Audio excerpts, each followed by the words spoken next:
Sir आज hero से शुरुआत करिए। बिल्कुल हीरो है और आज का पहला हीरो है वेदांता। Okay. मेटल स्टॉक्स में फिर से रिकवरी आती हुई दिख रही है और यहाँ पर भी एक अच्छा एक्शन बनता दिख रहा है।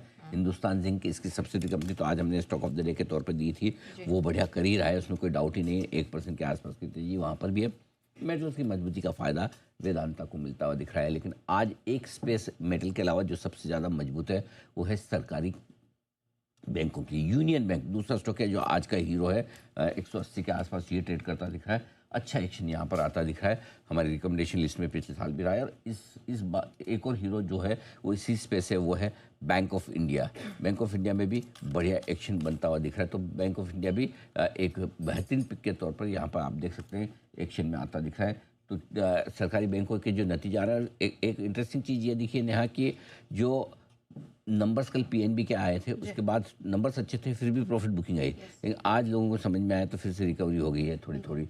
ये 3 स्टॉक हैं जो आज के हीरो के तौर पर, जीरो के तौर पर आज के दोनों ही नतीजों वाले स्टॉक हैं।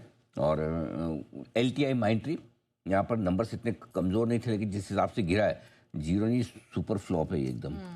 ये भगवान कितना 9% नीचे हो गया, 5.5। हाँ सॉरी, मेरे को 9% किलो 5.5% नीचे है इस वक्त 6075 के आसपास। और दूसरा ओबेरॉय रियल्टी एक्सपेक्टेड ही था, ये जीरो रहेगी 1380 के आसपास। तो ये 2 स्टॉक हैं जो आज के जीरो के तौर पर हैं। और बाकी हीरो के तौर पर आपके लिए वेदांता, यूनियन बैंक और बैंक ऑफ इंडिया, सरकारी बैंकों का ही पूरा का पूरा समय चलता हुआ। बिल्कुल, और सरकारी बैंकों में तेजी की चाल सबसे पहले जी बिजनेस ने पकड़ी, चाहे यूनियन बैंक हो, बैंक ऑफ इंडिया या फिर दूसरे स्टॉक्स, इन सब में धमाकेदार